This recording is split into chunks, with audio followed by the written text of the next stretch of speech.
So first things first, the Center for Ideology and Discourse Analysis is hosting this webinar.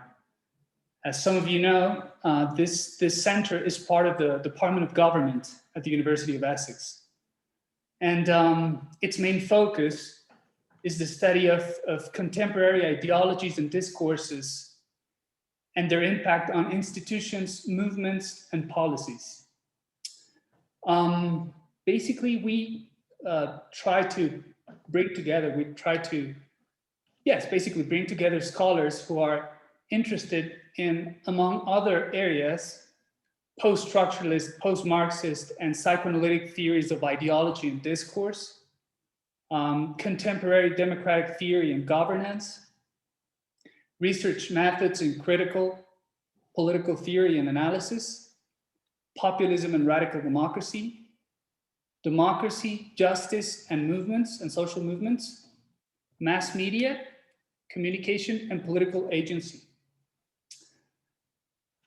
By the way, in January, we invited Jonathan Dean from the University of Leeds and Baj Maiwashka from the University of Exeter to discuss the challenges that populism studies encounter today.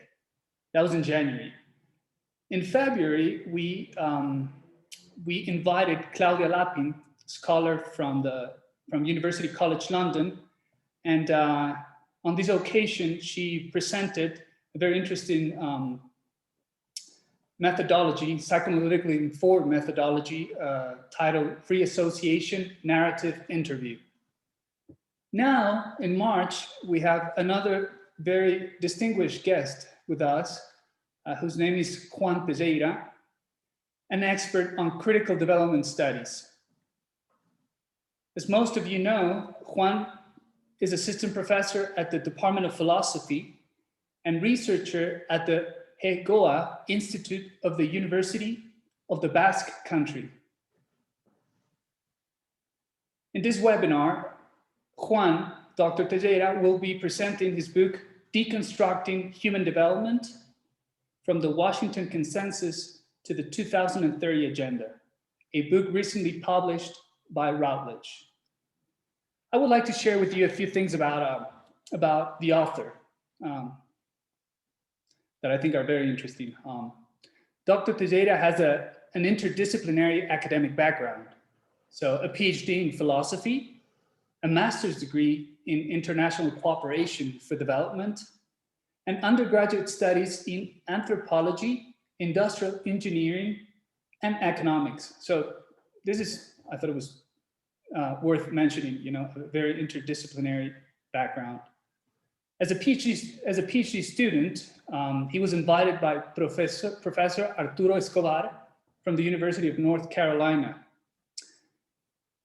When conducting his postdoctoral research at the University of Essex, he was invited by and worked with Professor David Howard. Juan Telleria has conducted research projects on critical development studies. He has also been a very active researcher in a network named Decolonized Development. Last but not least, he's a prolific scholar who has published books in peer-reviewed journals. The most recent book, the one presenting today, the one he will be presenting today, and he also has a forthcoming article titled The Phantasmatic Narrative of Sustainable Development. I will now briefly explain the structure of the webinar. Basically, Juan will present his book about 30 minutes. The presentation will last about 30 minutes. And then this presentation will be followed by a 40-minute Q&A scenario, virtual scenario, of course. So I'll be the one grouping questions and trying to collect as many questions as possible. You can also provide comments. And please bear in mind that you can also speak. So you just let me know that you want to participate and I will promote you as a panelist. And therefore you'll have a more engaging participation. But if you feel better just posing the question in the Q&A box, then that's also an option. So without further ado, the floor is yours, Juan. Okay, thank you very much. Ernesto, I'm going to share my screen, so please let me know if you can see it. And the moment you can see it, okay, no, wait, now I have to. Okay. Wait, comparte here. Here. I'm sorry, I'm a bit clumsy with these things. Now you see the normal screen. I can see the screen. No, sorry, I have to wait. I'm sorry. I have to share the second one. Okay, sorry, these technologies. Excellent. I can see the presentation very well. Okay. So now I'm going to share it like this. Okay, you can see full screen. I can see the full screen, yes. Perfect, thank you very much. And now just to confirm, can you see the red dot? The red dot? Yes, I do. Perfect, so now I can start. Thanks a lot, Ernesto, for the presentation. Thanks, Anne, Claudia, Julius, Jimena, David, Jason. I think Costis is also somewhere around, so thanks you all. And thanks the audience for the interest. Okay, the presentation today has 3 parts. Wait, okay. The first one, I'm going to explain you what's human development or the human development framework and the historical context where it was created. Then a few ideas of how I implemented the construction of the human development framework. And finally, I'll make a kind of political analysis of the human development framework. And then, as Ernesto was explaining, we'll have about 1 hour to speak about any question or anything any suggestion, comments, anything you want to speak about. So let's start with the historical context. When you study development studies, the storyline goes something like this: the end of Second World War, the creation of the United Nations, a very strong process of decolonization where many new countries were facing similar problems. So the United Nations created the UNDP, the United Nations Development Program, in order to offer these countries technical assistance. A couple decades later, a very economistic and neoliberal understanding of development became mainstream and very influential in development debates. This was the Washington Consensus led by the World Bank and the IMF. They were understanding development exclusively as economic growth and measuring it through the GDP. They were promoting structural adjustments, and as probably you all know, in many cases, rather or instead of decreasing inequality and poverty, these adjustments were increasing inequality and poverty. So as a reaction, in 1990, the UNDP, the United Nations Development Program, created and promoted a new way to understand development, the human development framework. So for them, human development was synonymous with enlarging people's choices, enlarging freedom, people's freedom.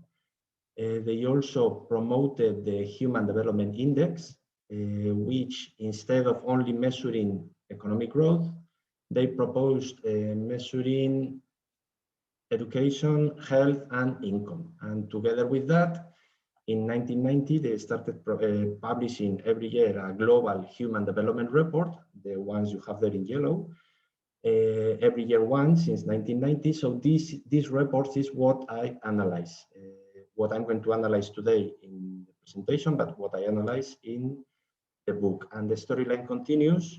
In 2000, the United Nations created a global strategy for development, the Millennium Development Goals. And as it didn't work, in 2015, they promoted another global strategy, the Sustainable Development Goals, also known as the 2030 Agenda, which is being implemented nowadays. Okay. In this presentation, what you always find in the literature is that the Human Development Framework is presented as a reaction to the Washington Consensus, as I did in my presentation, and that's okay. But what is systematically forgotten is that the Human Development Framework emerged or was created precisely at the end of the Cold War in a very important historical moment. So in the book, what I do is try to understand the human development framework not only as a reaction to the Washington Consensus, but also as a re-articulation of the representation of the world in a very important historical moment when we were transiting from the bipolar period to the unipolar period. So later in my presentation, when I do the political analysis, I'll come back to this historical moment. However, before, as I told you at the beginning, I'm going to give you a few ideas of how I implemented the deconstruction of the UNDP's discourse to extract a few key critical ideas for the political analysis. Okay, so obviously for the deconstruction, I relied on the work on Jacques Derrida and on his idea of logocentrism. Derrida explains that Western philosophy, since the beginning of Western philosophy, logos was something like the truth about reality, or the truth or the transparent representation about the order and the structure of reality. And Derrida defends or explains that in the history of Western philosophy, speech was privileged over writing because it was assumed that speech was closer to logos, was closer to that truth. Or in other terms, it was assumed that logos was more present in speech than in writing. And then starting from this idea, Derrida criticized the work of many philosophers in a very interesting way. What I found interesting was that the work of Derrida could be useful for me to analyze critically the discourse of the UNDP, because I could try to deconstruct this binary opposition, human development and underdevelopment. Okay, so in order to critically analyze this binary opposition, the first thing I did was look for the terms that were making the concept human development meaningful, or in other words, look in the reports, or look for in the reports for the terms that were positively related with human development. And I found this. This is just a sample, but a few concepts. In the human development discourse, or anyone working within this framework, it's assumed that health, knowledge, distribution, productivity, human rights, security, order are positively related with human development. And then I did the same exercise with the concept of underdevelopment, with each opposite, and I found the same, that within the human development reports, you find that inequality, crisis, inefficiency, disorder, violence, lack of education are always systematically linked with underdevelopment. So in this way, I created a kind of semiotic map conformed by several binary oppositions that I was going to be able to critically analyze. However, before that, I needed to know what this element, the element I told you before, what this element was. In the philosophy of Derrida, this is a very important element, is what he calls the transcendental signified. He says that this is a signified that is not part of the semiotic web, is not part of the discourse. However, it governs the discourse from outside. It makes the discourse look solid and cohesive, and it sustains every binary opposition forming the discourse. So I focus on this idea, and I found three very, at least for me, very interesting ideas, very important for my analysis. The first one is this one. The UNDP assumes that freedom is the human essence. And together with this, the UNDP assumes that if we properly unfold this human essence, somehow we are going to create ideal individuals. And if we create ideal individuals, at some point we are going to have some kind of ideal societies. This was important for my analysis because this is the transcendental signified of the UNDP. Why? Because this idea, this human essence and its unfolding ideal individuals, ideal societies, is not explicitly mentioned in the reports. It's not an explicit part of the discourse of the UNDP. However, and this is very important, if you don't assume this idea, the discourse of the UNDP makes no sense.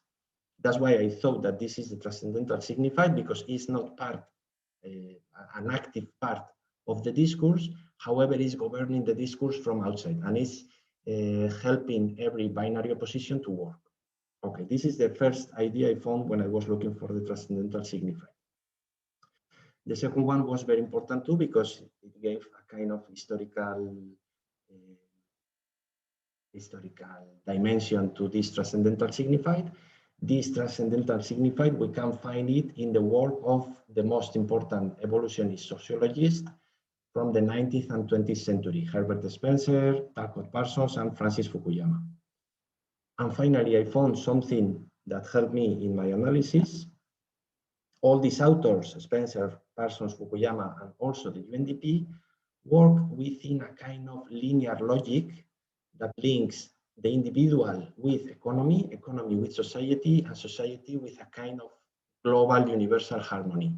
The logic goes that if we create proper individuals, they are going to perform properly in economy. If so, we are going to have proper societies. And if so, we are going to get closer to a kind of universal harmony. So as I said many times, these ideas were very important for my research, because I found the transcendental signified of the discourse of the UNDP, which is this idea of a human essence, which is freedom.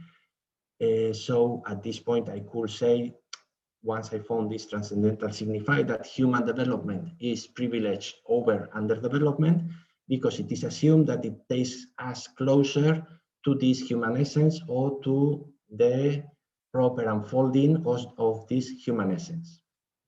So once I had this idea, I came back to the discourse, to the semiotic web. And now I have more tools to understand it properly, because remember this linear logic, individual, economy, society, global harmony. I found that this was the structure of the discourse of the UNDP. And in this way, I was able to understand the logic within the discourse of the UNDP, which was something like this. The UNDP assumes that if we create healthy people and healthy individuals and well-educated individuals, they are going to be more productive, they are going to contribute more to economic growth.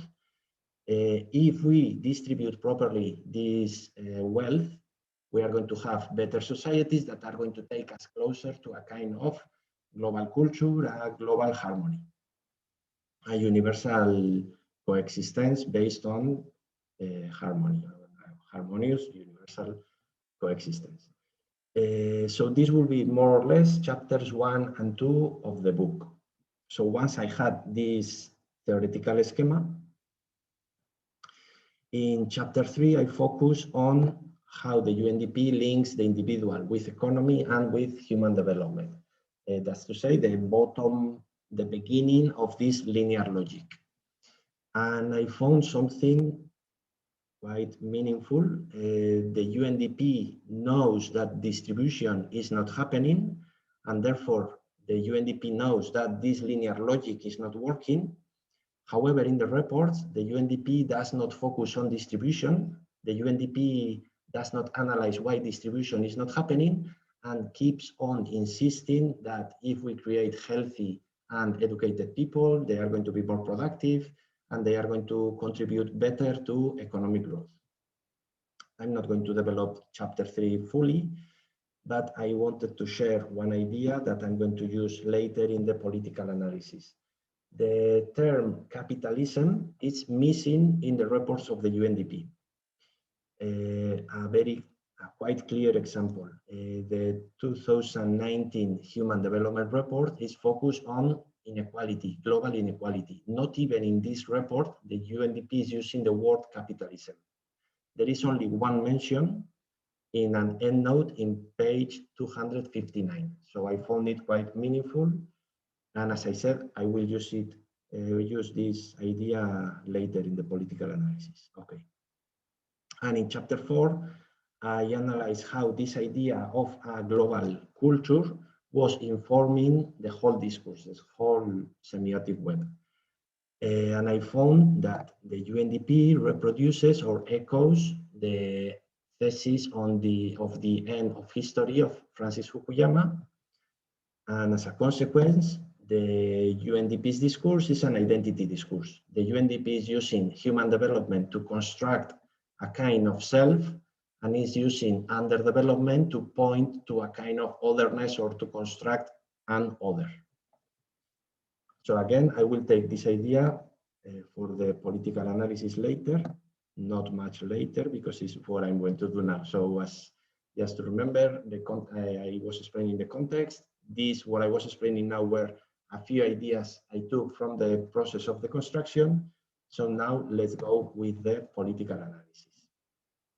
So for this political analysis, I'll go back to the moment I was explaining, to the historical moment I was explaining before, and to the approach I'm trying to do with the book, presenting the human development discourse as a rearticulation of the representation of the world in this key historical moment. Okay. When we analyze this historical moment, I found three very interesting elements. The first one is George Bush, the one in the picture, addressing the US Congress in relation to the war in Iraq in 1990, 1991. What George Bush was doing here was presenting a new representation of the war, adapted to the new unipolar period. I'm going to show you a couple of quotes. This one is from September 1990. I think it was before the war, or just at the very beginning of the war. He was explaining that we were in a unique and extraordinary moment. We were moving towards an historic period of cooperation in which we were going to be able to create a world free from the threat of terror, stronger in the pursuit of justice, and more secure in the quest for peace. Okay, second quote, this is after the war in March 1991. He insisted that previously we were in a world divided, and now we were going to see something new. We were approaching something new, and something very important for my analysis, he mentioned the United Nations, because now, according to him, to his new representation of the world, the United Nations were going to be able to fulfill the historic vision of its founders and help in creating a world in which freedom and respect for human rights find a home among all nations. So what George Bush was doing in these two speeches in the US Congress was transiting from this bipolar representation of the world based on a West-East logic, and that was the antagonistic division. This will be like my drawing for an antagonistic division. Through these speeches, he was transiting to a new representation of the world according to the logic of North-South, adapted to the unipolar period, where on the one side of the antagonistic division, we have the democratic, just, free, peaceful, based on cooperation countries. And at the other side, he was using Iraq to present the other side of this antagonistic division. Now we didn't have communism. Now the new order was under development. And in this case, represented through by Iraq, where we had a dictator who was looking for, according to Bush, confrontation, war, terror, etc. Okay. The second important element I found was Francis Fukuyama's thesis on the end of history. Probably you know that first he wrote a very influential article in 1989. It was published in 1989. And then it was so influential that he wrote the book, which probably we all know. It was published in 1992. I think it's important mentioning that this book was written in the RAND Corporation, which is a think tank working for the US Army. What Francis Fukuyama was doing in this article and this book was giving giving a kind of academic and theoretical basis to the new representation of the world presented by George Bush. I'm going to show you just a quote. As you know, he was dividing the world between the post-historical part, which, according to him, where the old rules of power politics will have decreasing relevance. And on the other hand, we had the historical part, stuck in history, and according to Fukuyama, driven with conflicts. And again, this is very important for my analysis, driven with conflicts, depending on the stage of development. So as I said at the beginning, Francis Fukuyama was reinforcing this new representation, this unipolar representation of the world presented by George Bush in the US Congress. And finally, we have a third element, which will be the human development reports I analyze. See that, check that all of them are happening in a matter of 2-3 years, the period when we had this historical transition. And what the UNDP was doing was, okay, Fukuyama offered a kind of academic theoretical basis for the new representation of the world. So the UNDP was contributing with an institutional support. So here we have the elements I extract from the deconstruction. The UNDP was presenting human development in terms of freedom. Remember, freedom is the human essence, so this will be the area of human development. The UNDP is avoiding even mentioning capitalism for 2 reasons. First of all, because they want to get rid of this antagonistic division. They want to get rid of this understanding of the world, but mostly because they wanted to conceal the contradictions created by capitalism in this side of the antagonistic division. They wanted to make it look harmonious and lacking antagonisms and conflicts and contradictions. The UNDP uses underdevelopment to create a kind of otherness that would be this one. And the most important contribution by the UNDP in 1990 was the Human Development Index, which is somehow trying to make look objective in a quantitative way the new antagonism. According to the UNDP's discourse, countries with low Human Development Index tend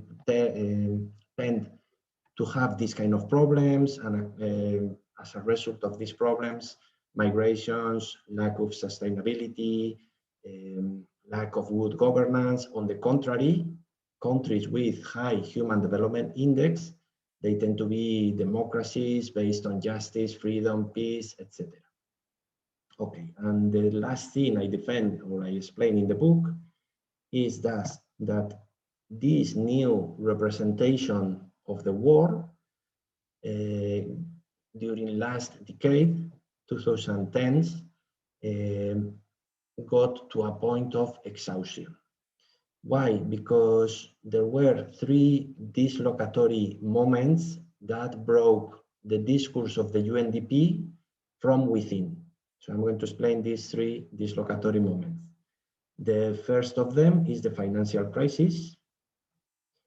According to the UNDP's understanding of the world, financial crisis were problems happening in the historical side of the world, in the South. Generally, according to the UNDP's discourse, in Latin America, Africa, and Asia. However, from 2008 on, this was the main problem in the post-historical side of the world. We could understand this problem as the contradictions of capitalism that this discourse wanted to conceal, emerging in a way, in a dislocatory way, that the discourse could then deny. And also something very important, breaking the discourse from within.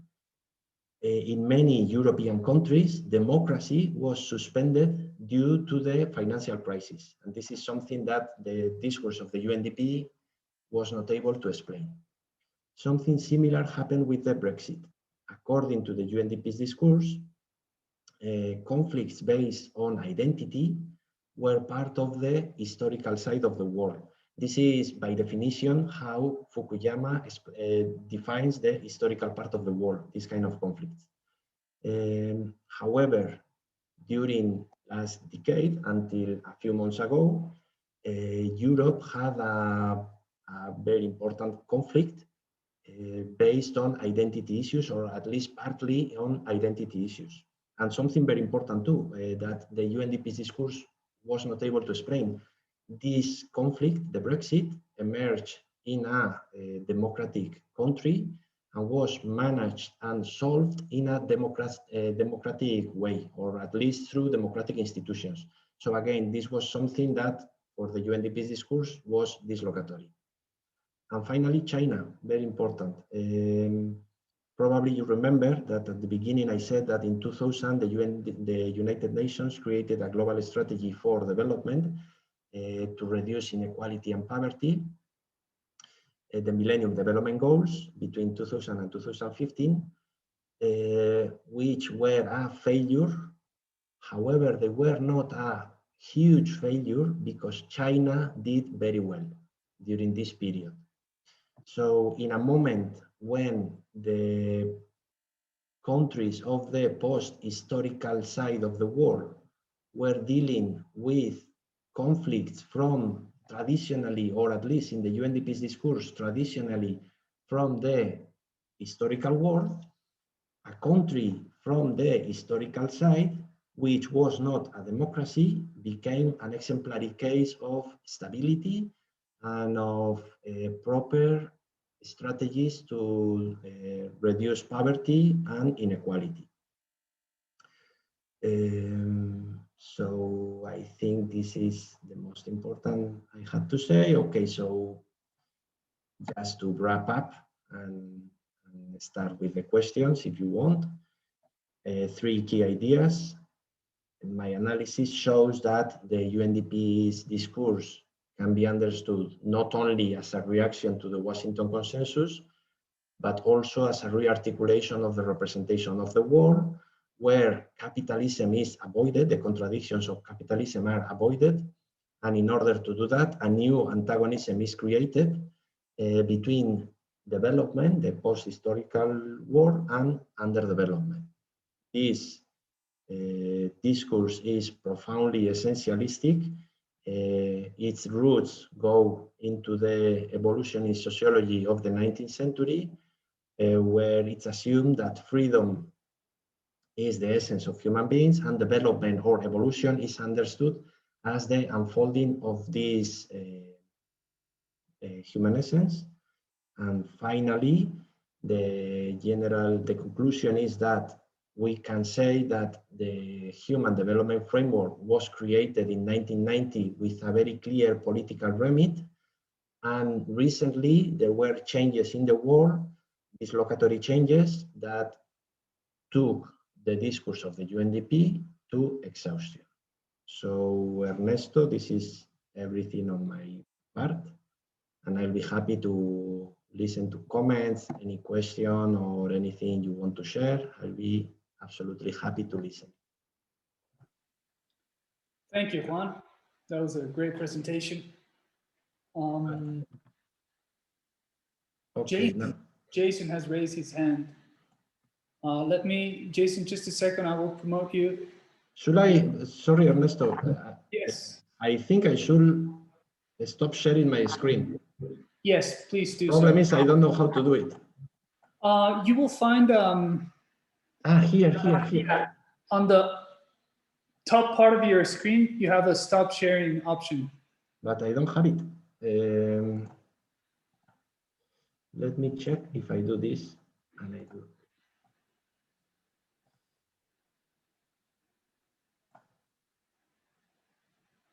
No idea. That's fine. We'll figure it out. Okay. No, not leaving there.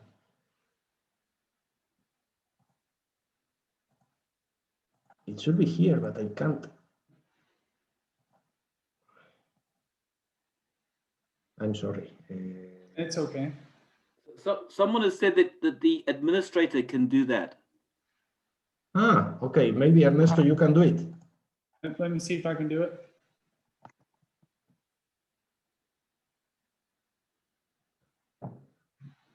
Oh, perfect. Thank you. Thank you, Ernesto. Excellent. Oh, thank you, Anne. Okay, Jason, please go ahead.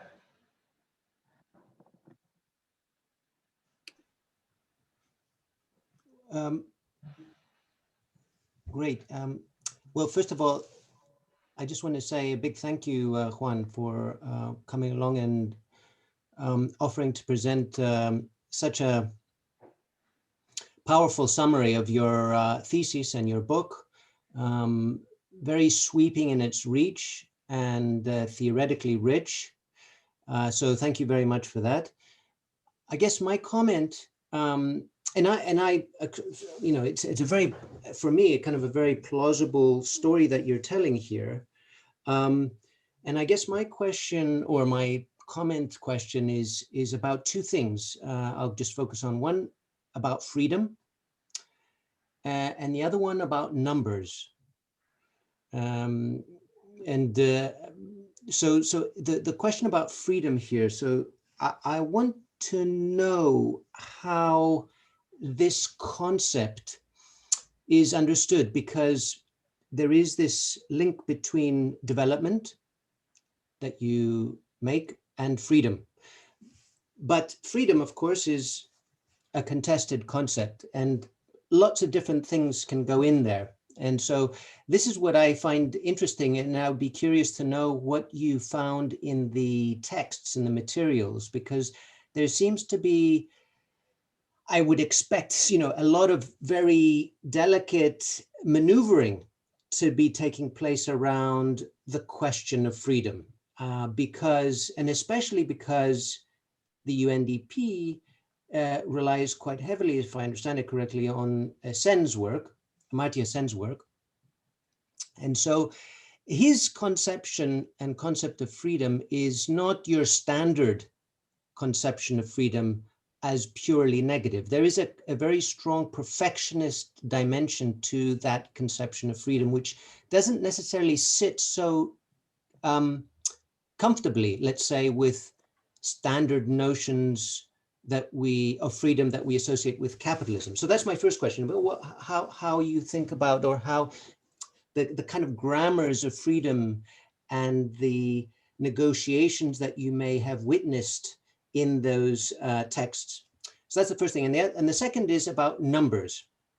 I bring that up because we're some colleagues, Rebecca Warren, one of them who's present, I think, here today, is organizing a workshop next term, probably, on the fantasy of numbers.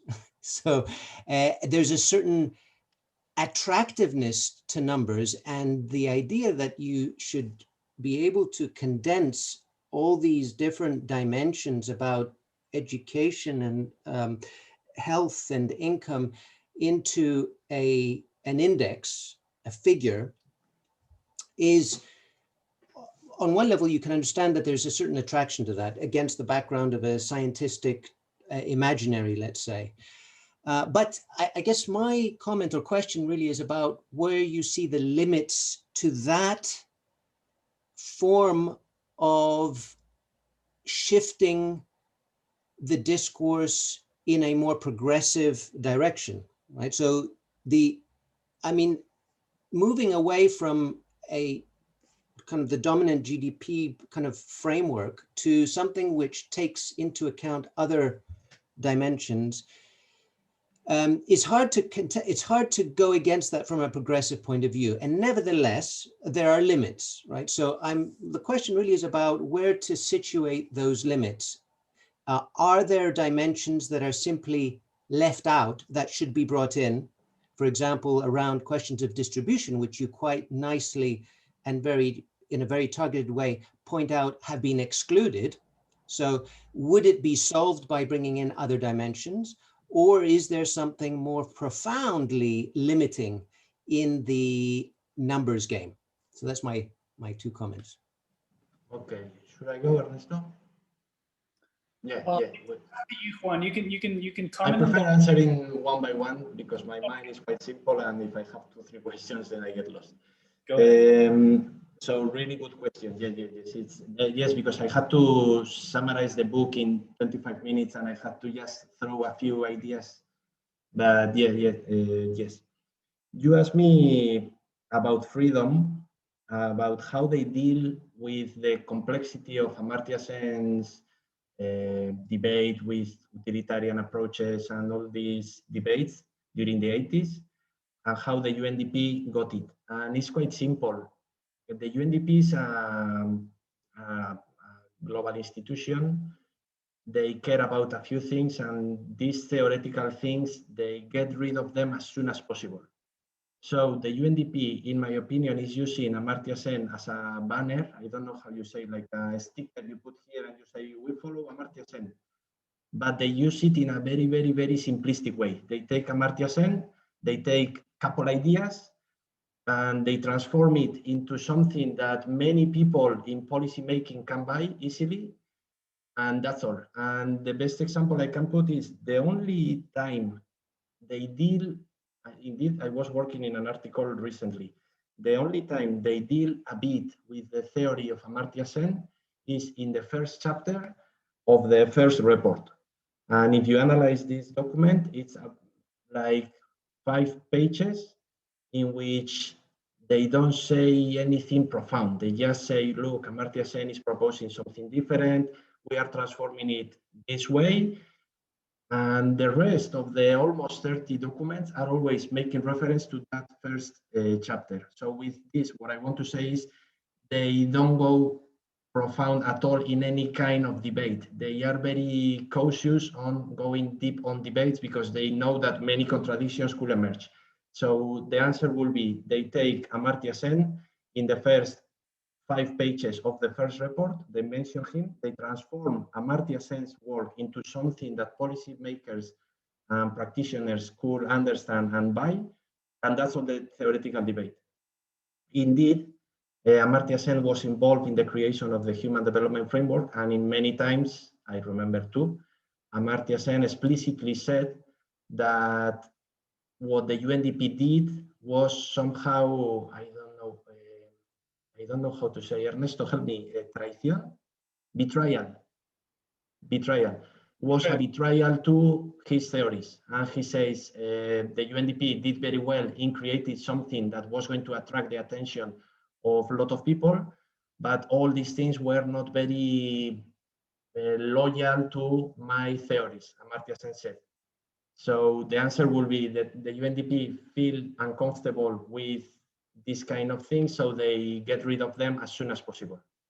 And it's the first chapter of the first document, the first 5 pages, and that's even in 2020, they still make reference to that document, As we said in the 90s, Amartya Sen, blah, blah, blah, that's all. So there is no much debate. The only thing you find when you go deep in the documents is contradictions and a lot of, simplification. So the only thing, the only way they define freedom, they don't define it explicitly, and it will be increasing people's choices and opportunities. That's all they say in couple sentences, and that's all. No more debate about positive or negative freedom or anything. The second question was about the Human Development Index. I don't know, I have a lot of things to say, but you asked me if they left out something. Yes, that was, somehow the key I had to get into the building of the UNDP, of the discourse inside, was analyzing how they understand culture. Because I'm going to share something. Well, no, I'm not going to share because otherwise it's going to be a mess. The UNDP finds it easy to measure health, education, and income, but for different reasons, they find that they should measure culture. Indeed, in some reports, they speak about cultural progress, which is politically very incorrect, but they cannot measure it. And this is because they understand that these 3 elements they consider in the Human Development Index, health, education, and income, are universal. And they feel very uncomfortable with culture because they think that what they are doing is not cultural. I don't know if I'm explaining clearly. They think that measuring health, education, and income is universal. This is what humans are. So if we measure it, we are measuring freedom, therefore we are measuring human development. And then when they start thinking about culture, they feel very uncomfortable, because when they start writing about culture, it's very easy to find them in contradictions, because they don't assume that what they do can be understood as cultural, as European understanding of human beings coming from Herbert Spencer, Talcott Parsons, etc. So yes, and I'm going to share something, because I'm going to share my screen, and if I cannot leave the sharing thing, Ernesto, you help me. Okay. Here, if I go. So now, Ernesto, you see something green? Yes, I do. Okay. So here I have the book. Let me look for.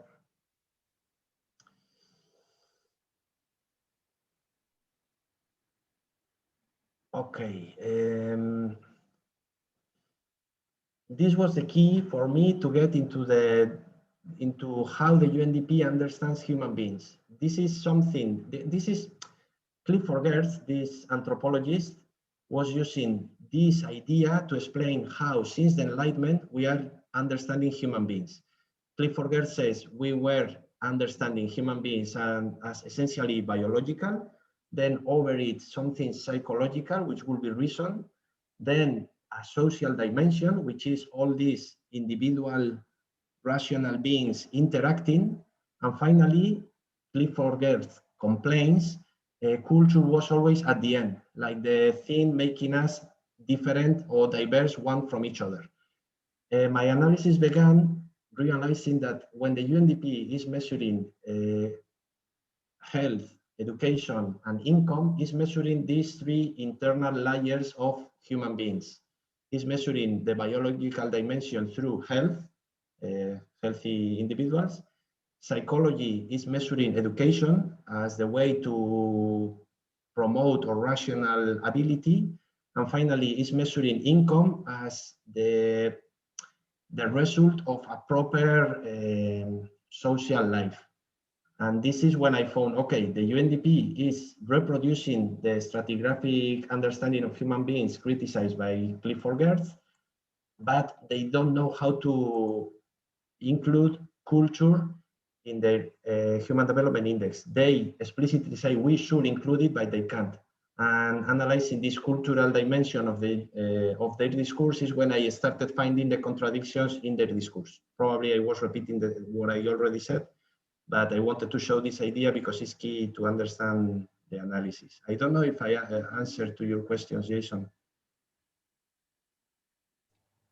Yeah, yes, Juan, thank you very much. I mean, it was really a question of, there was a twofold element to it, which is about the capacity, for example, of introducing other dimensions, which are not necessarily so easily, we talk about income, which I think here you're identifying with the social dimension.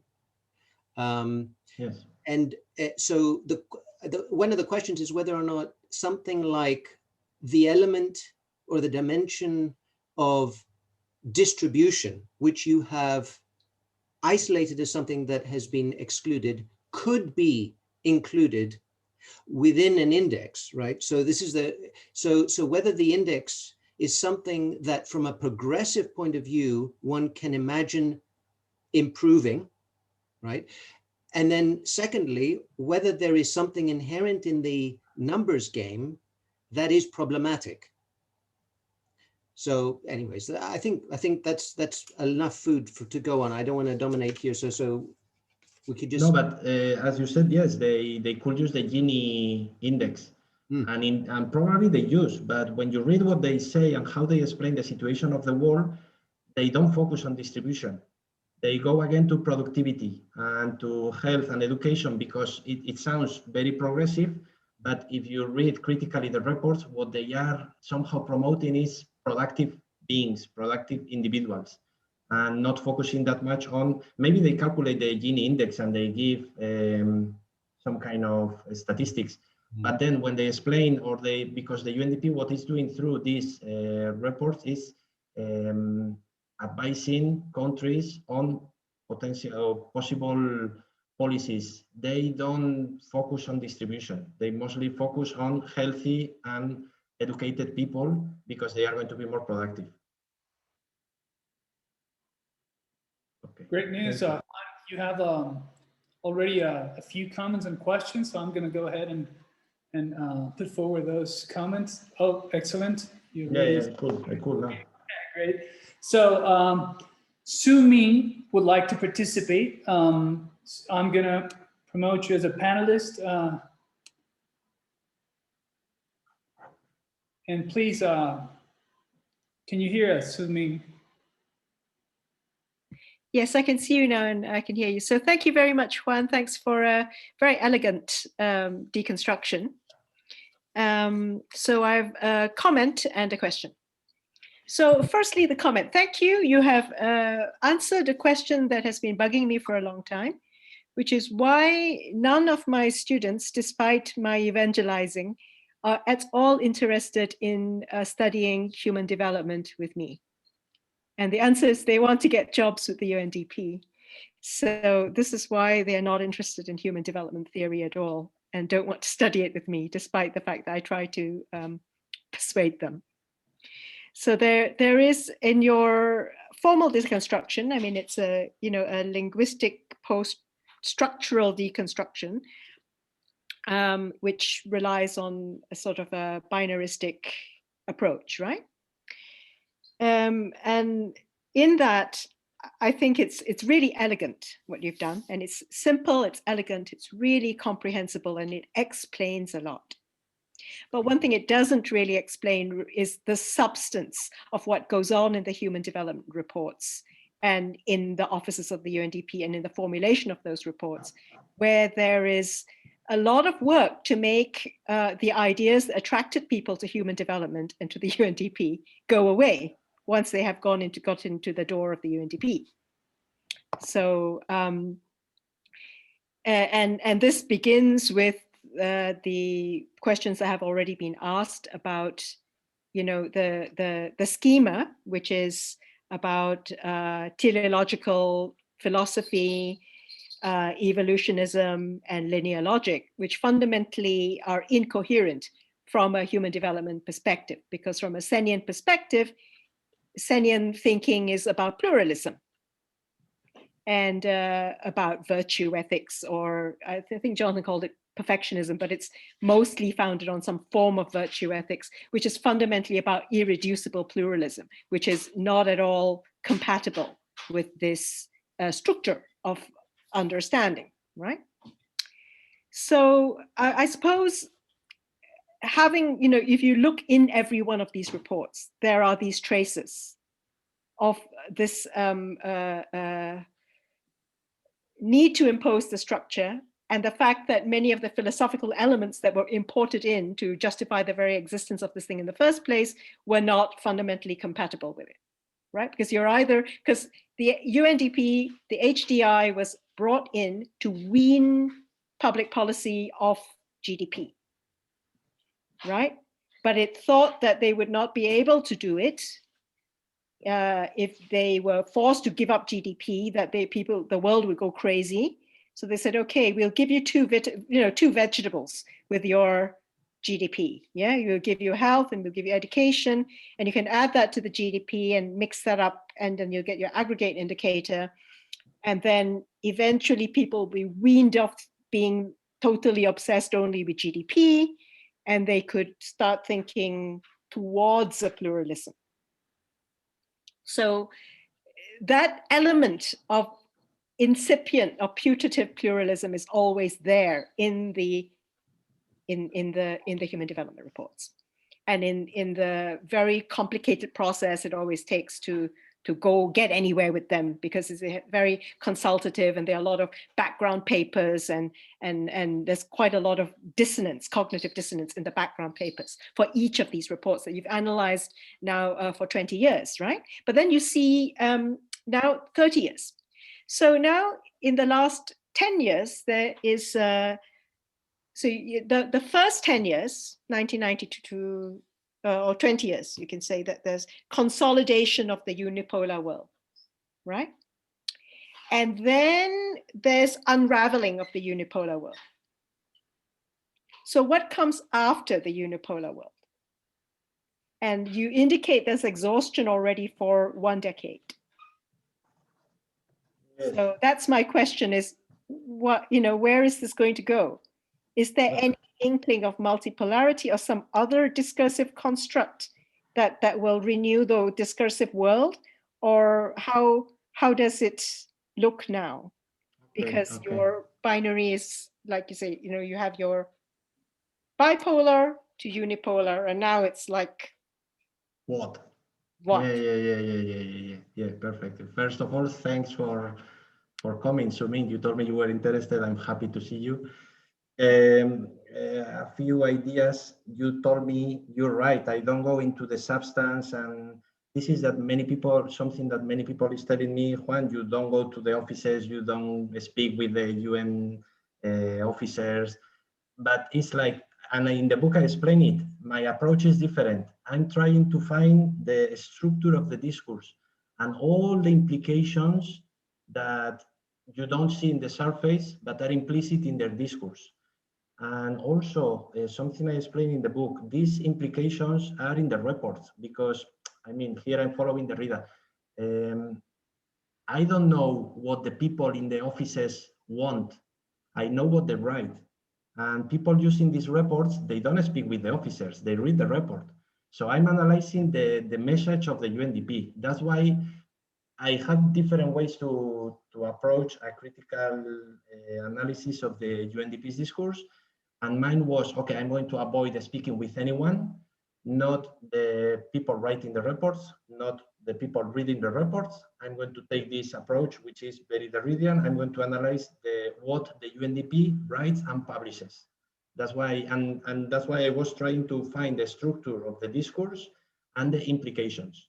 Because once we buy this discourse and we start using it, unknowingly, implicitly, we are reproducing this discourse of this structure of the discourse. So that was my interest.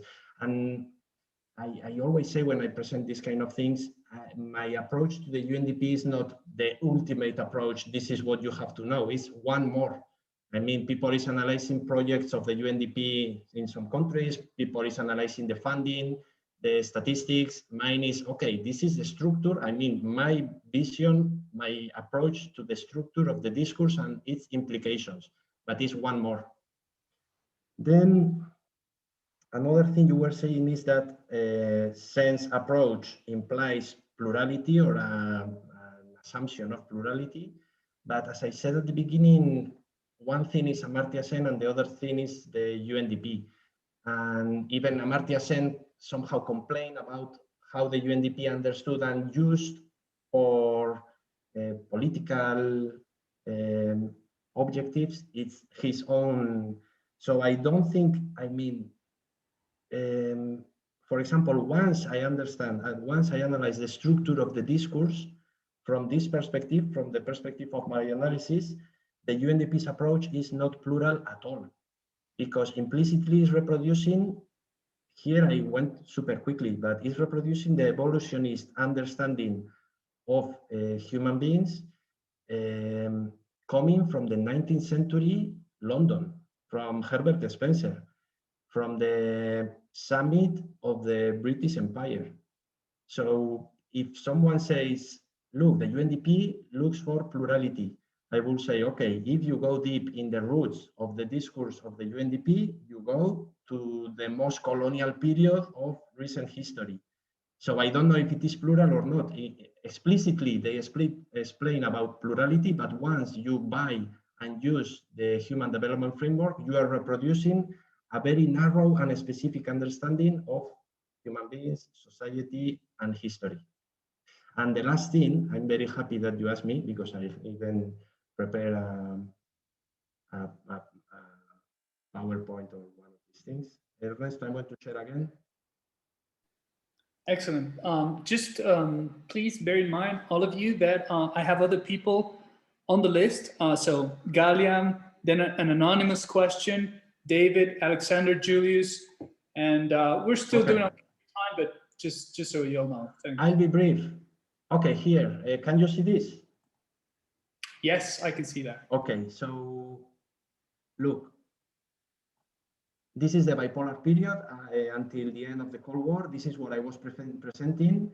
According to my analysis, this antagonistic division ends recently. So what I'm going to present now, it's super preliminary because it's happening right now. And it's based on many things I've been reading and analyzing, but I didn't shape it properly. But I will suggest as an hypothesis that we are transiting into this third understanding of reality of the world. Let me use this. It is super cool. Okay. I think that it's very difficult to speaking about this because it's happening right now, and in the present it's very difficult to have a proper grasp of what's going on. But my approach is, for example, if we analyze the Sustainable Development Goals, we are going to a new antagonistic division, which is quite strange and quite radical, because it divides the whole humanity on one side and crisis at the other side. The new discourses insist, wait, here, okay, that the whole humankind is under threat, that we have to keep together. The motto of the Sustainable Development Goals is leave no one behind. We are all together. And something that many people is pricing, but I think we could read in a different way, is that for the first time, the Sustainable Development Goals interpolate the same, the North and the South. And many people is saying, oh, finally we have some people interpolating both the North and the South. What I understand is that we are going into a new stage where the threat is going to be something that is presented as not non-human. There is no human agency. I don't mean that there is no human agency. It's presented as with no human agency. And on the other side, we have the whole humanity under threat. That's why resilience became a very popular word in policymaking. And at the other side of this antagonistic division, we have, for example, climate change, as it is often presented by the UN as something that is happening without analyzing how capitalism is creating that. For example, the last UNDP report, we have the virus. I don't have to explain how this is something that happened naturally and suddenly we all are suffering something, or how the financial crises are explained as something that happens. We all are under threat of another financial crisis, but no one is analyzing, I mean, no one in these instances, these international organizations, no one is pointing to those generating the financial crisis. So trying to understand in a very preliminary, hypothetic way to your answer, I think we are transiting into a different antagonistic division that represents the world as we all are under threat, and we have to keep united, fighting against some horrible things coming that could threat the very existence of human beings. Very preliminary, I insist. I don't know if I answered your questions, Suming. Yes, no, we could have many other discussions, I'm sure. That's terrific. Thanks, John. Okay, thank you. Okay, while you stop sharing your screen, I'm going to now move on to the next question. And for this, I suggest, Juan, can you? No, I can't. I'm sorry. No, that's fine. So just Julius and Claudia, just since you're the experts, I have the options here, and there's an option here that says stop. I can't see it now. Now, okay, sorry, now. Okay, great. So Juan, the next comment is a very fleshed out comment. So I suggest you actually read that comment. It is posed at 5:43 p.m. and it is somehow, I guess, or at least the same person poses something, another comment at 6:07. Galia. Okay, should I read it? Congratulations, I read it, very typical and lucid topic. I was wondering what your take is on the fact that what I observed, the human do not deal with in-country inequalities either. I was looking at how education is viewed, the obvious observation that low quality on education in the global south is impeding. Galia, do you want to ask it yourself and it will be easier for me? It's all right. I put it down so you can read it. And also the second, well, basically, I don't know, do you hear me well? I'm going to read the first one. The obvious observation that low quality of education in the global south is impeding progress. Can I, sorry for the interruption, Juan, but can you just read it out loud so participants know what the question is? Okay. I was wondering what your take on the fact that what I observed, the human development reports do not deal with in-country inequalities either. I was looking at how education is viewed. The obvious observation that low quality of education in the global south is impeding progress was not accompanied by the observation that the gulf between private and public education in affluent industrialized countries, the West, is fossilizing and even exacerbating inequality in these countries. Oh, I'm sorry, but I have to be honest. My analysis is more on the structure of the discourse of the UNDP, and I don't analyze, I mean, the UNDP has almost 30 global reports and then about 700 national reports. And I focus on global reports and on the structure of the discourse.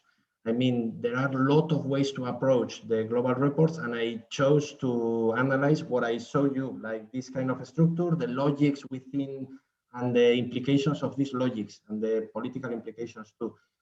But I cannot answer to these questions, Gali. I mean, I don't know if I'm an expert on the UNDP, but I'm an expert on some kind of approach to the UNDP's discourse. And I'm not able to answer this question, Gali. I'm sorry. I could answer something, but it will sound ridiculous. It's okay. Then maybe the second part. The second one. Culture was not is not approached by UNDP. Actually, I worked for a while with UNDP as consultant, and anyway, I remember it now when you were talking this report, which I read by then, and I was amazed that there comes UNDP to a post-conflict country, Bosnia and Herzegovina, and they write the report on Bosnian culture. Sorry, what? Sorry, I couldn't. They write a report on Bosnian culture, and this is the link I gave in the question and answers. If you click on it, they discuss, for example, Stella, this is the dark side of social capital, the one that impedes development, you know, and this, so it is an example of that UNDP does deal with culture, but the way it deals is prescriptive and, well, othering totally. So, I mean, it is in line with what you were saying, but it is an example of not eschewing culture, but patronizing it. Yeah, I can see it's a report from Bosnia. This is the kind of report I was not analyzing because it's huge. There are 700. I know. But as you presented, it will be a clear case of the schema I was showing before, where and probably as you presented, the UNDP assumes that his approach is not cultural, it's universal. And what I try to show is that even the approach of the UNDP is cultural. It has a very clear roots going to somewhere very clear within a very clear, very specific understanding of what human beings are. And what the UNDP usually does is from this assumption that the human development approach is universal, then speak about culture as something different. And usually, for example, the UNDP does not produce national reports from the West, or from the United States, or Canada, or Japan. They only point to others, and they always speak about culture in Africa, Latin America, in this case Bosnia, which is European, but as there was a war and they had some problems, they feel entitled to patronize them. And yes, I think as you describe it, is one of these examples of speaking about culture, assuming that your position is universal, which is the UNDP's traditional position. Thank you, Alia. Then you have a question that asks for how do you analyze your topic? Which methods did you use? Okay, good question. I think the question is about how to approach the report. That's I understand that's the question. How I approach. Okay, at the beginning, I thought that it could be a good idea analyzing these 30 reports through some kind of these softwares we have nowadays to analyze text. However, at some point I realized that since my PhD 10 years ago, I've been working with these reports, and I didn't need this kind of an analytical approach through a software.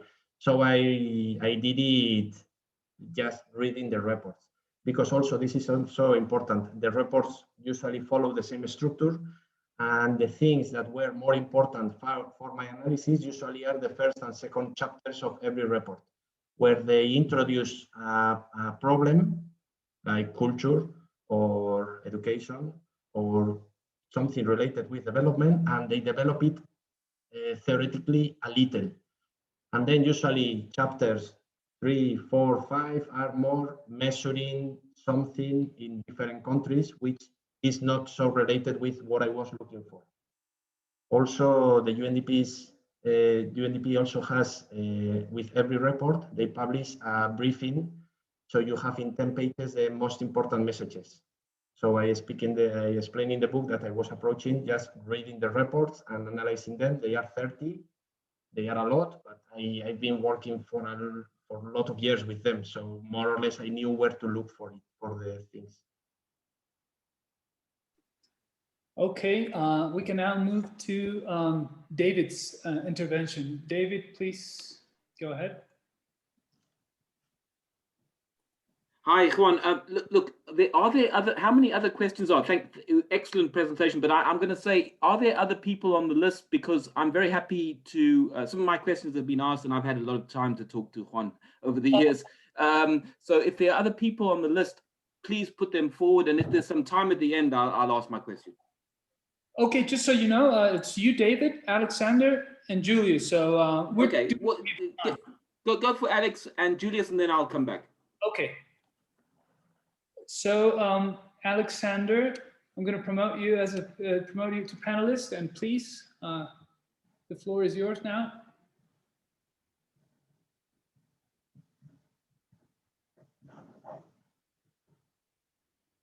Alexander, can you hear us?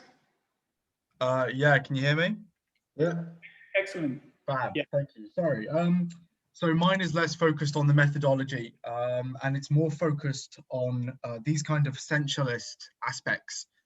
I'm wondering to what extent, in more broader terms, these kind of essentialist aspects. One, what do they do to the sort of concept of the state in terms of these national discourses?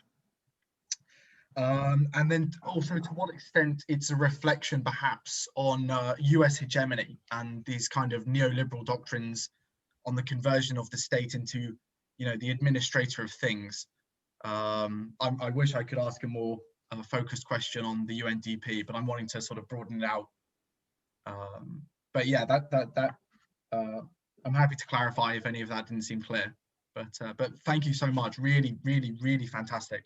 Really fantastic. Very interesting stuff. Thank you, Alexander. Okay, here I'm going to go a bit theoretical, but when I analyze the essentialism in the UNDP's discourse. I try to go quite deep in ontological issues, not that much ontic issues. So when I was explaining that the UNDP starts from an essentialist approach, I mean that they assume that there is something that all humans have, is the same, it's universal, it's homogeneous, and we can think politics starting from that essentialism. So it's a quite ontological, philosophical level. They assume that, I mean, what Laclau is criticizing, that the social is homogeneous, that we all are the same. So there is, I mean, identities for the UNDP, something added to what we naturally are, to what we essentially are. So in that sense, it's the same as said Galia. I don't analyze how the UNDP understands the states or national discourses and how this could clash with a universal. I'm trying to go to the structure of the discourse, and in this case, when I mention essentialism, going to the social and political ontology assumed by the UNDP. I don't know if I'm clear with this answer. Because thank you, Alexander, for the question. Many think, I mean, I have to be humble. Many people think that I'm a super expert on the UNDP. No, not at all. I don't know many things about what they think, what they do. In this book, and for 10 years, I was trying to analyze the structure of the discourse, the ontological implications, and things like this. So I don't know these more ontical questions. I cannot answer. Oh, well, no, you have, which is Okay. fantastic. Yeah, it's just this biological cultural thing, and seeing where the state sort of interplays with that sort of cultural aspect, where it sits in this kind of logical chain. But fantastic answer. Thank you so much. Okay, thank you. Okay, Julius, the floor is yours. Thank you.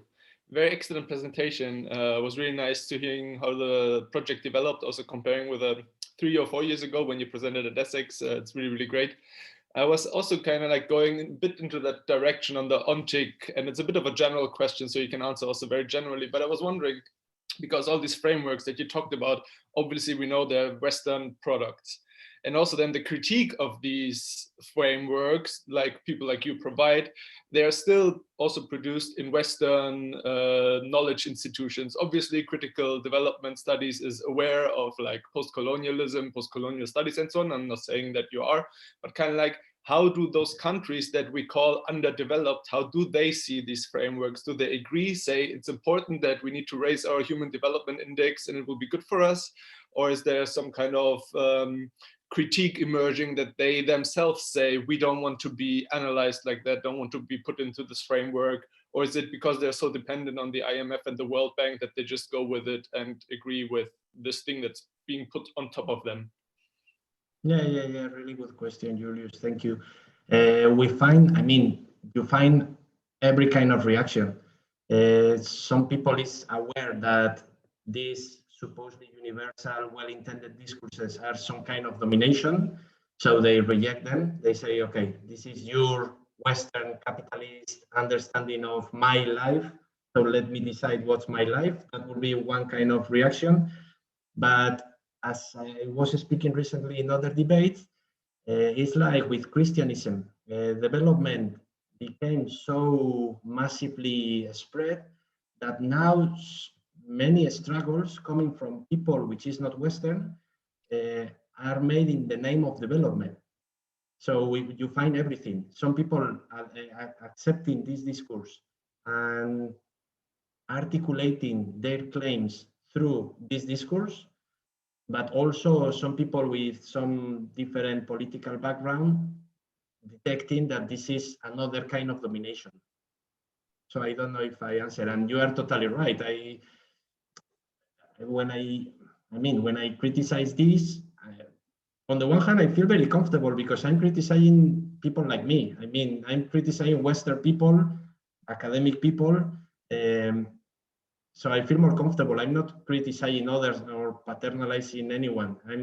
I'm criticizing my own culture, I will say. So in that sense, I feel a bit better. But yes, it's the West criticizing the West, or the North criticizing the North, or it's very difficult to introduce new perspectives because our universities generally consider that these perspectives are not academically, they don't have the academic level they should have. And so there are some kind of hurdles that they cannot overcome. Yeah, makes perfect sense. Yeah, Thank you, Julius. Please note that this webinar will come to an end in about 5 minutes. So I have Reed and then David Howard. And so please bear that in mind, 5 to 7 more minutes. Reed, okay, Reed, the floor is yours.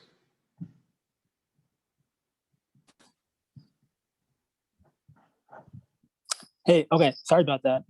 Hey Juan, thanks, nice to meet you. Thank you for the presentation. I enjoyed reading the paper or the first chapter of the book as well. My question is kind of, I guess, the parallax of Julius's, which is we all kind of understand these concepts of development as kind of on the human focus, on developing rational, productive humans, and this is something that was meant to be imposed on from Western institutions on the developing world.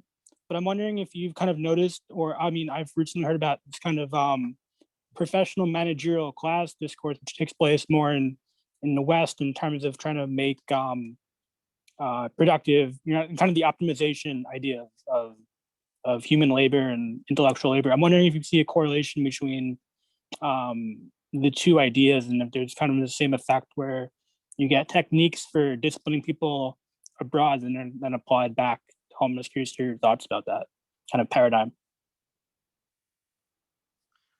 You mean the relation between my presentation and this managerial class going abroad to implement development? Was something like this, right? The dialectic maybe between development of techniques for disciplining populations abroad, right, from global institutions now being used back in the West to develop. Okay. Yeah. If you see any correlation between the two, or at least how the discourse is similar. Yeah. Well, yeah, somehow. Look, when I was presenting what I think could be the new antagonism, one of the characteristics is that the North and the South are both equally interpolated, because now it's all humanity and outside is something horrible.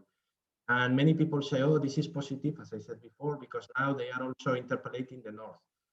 I understand it in a very negative way, because it's, as I was explaining when I was explaining the exhaustion of the UNDP's discourse, the problems that traditionally capitalism was creating in the periphery, let's say, now it's super clearly coming also to the center.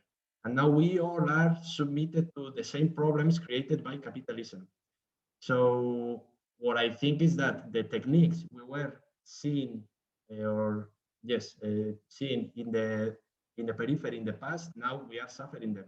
And a good example is the financial crisis.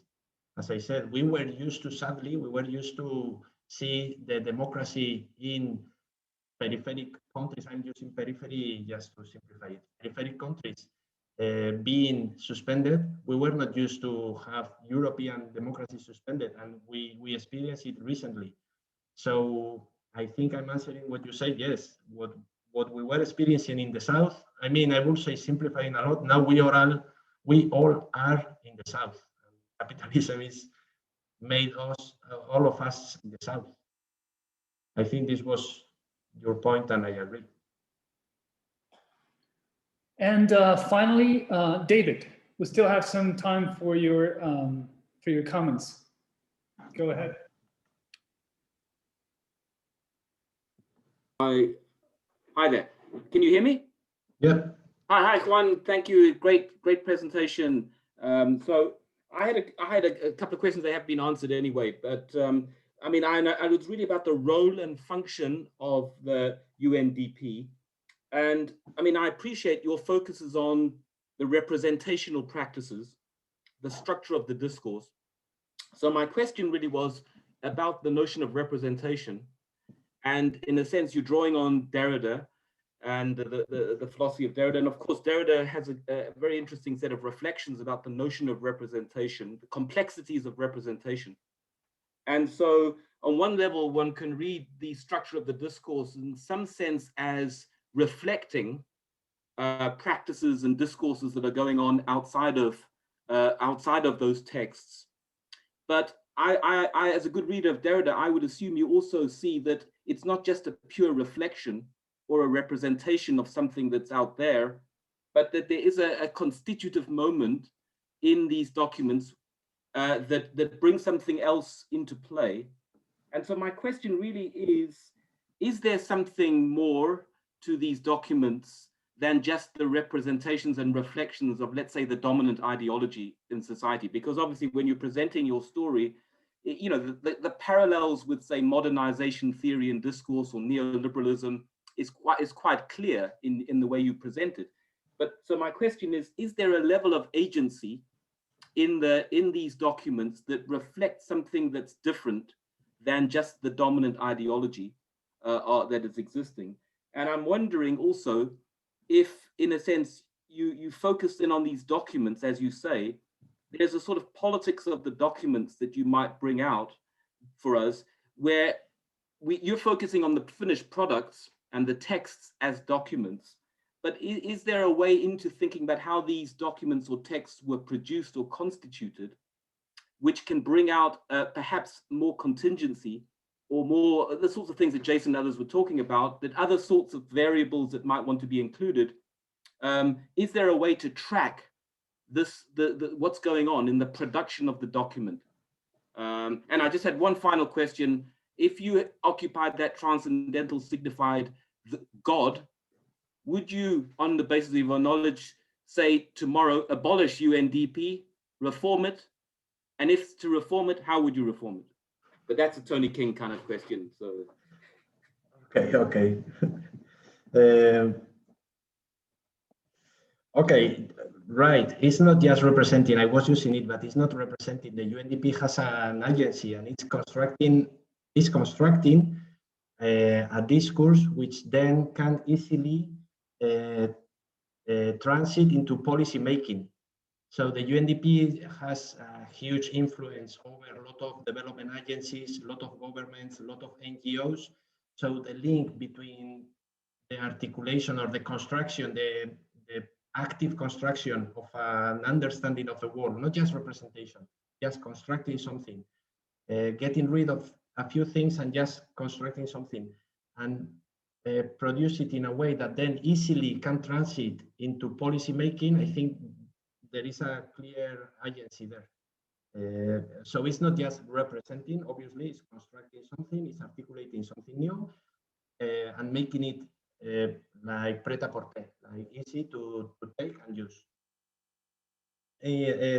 About tracking the production, it's obviously possible. Only for this book, I avoided that dimension because this is a different research. I should use a different methodology. I should interview the people in New York writing the reports. I should contact the experts writing the reports. That's why I said, okay, I don't have this data. I'm going to start with the data I have. And that's why I was focusing on the product, not on the previous, but obviously you can track how they produce them, but it's a different research. That's not the research I was doing. And in terms of your last question was about what would you do with the UNDP, something like this, if you suddenly you had a lot of power. It's very difficult because the whole United Nations is constructed on a super essentialistic understanding of society and politics. So it would be like trying to change one part of a huge mechanism and trying to make it more relational, less essentialistic, in a machine which is totally essentialistic. From its beginning in 1945, if you read the chart of the United Nations is purely essentialistic. So I don't, if the UNDP was now calling me, okay, Juan, what will you do? I would say, well, I don't know. No, because it's like, okay, I have two options. First one, I do nothing. Juan Telleria does nothing, or the other option goes super far. It's like, okay, change the United Nations. And it's like, Juan, this is not a way to advise anyone. So that's the problem I find. The UNDP is just a small part of a huge machine.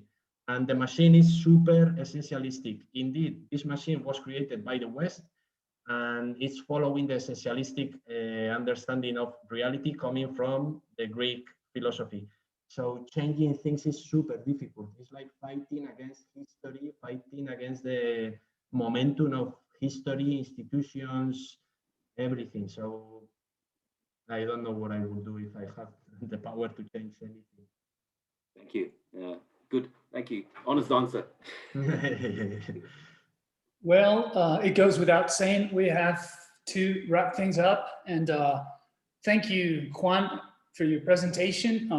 It is clear that it has sparked lots of comments and questions, some of which Suminku and Galia have provided further comments, but unfortunately, given time constraints, we have to bring this to an end.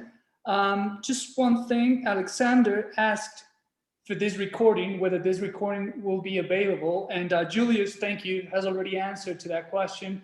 This recording will be made available on a YouTube channel and also Facebook in due course.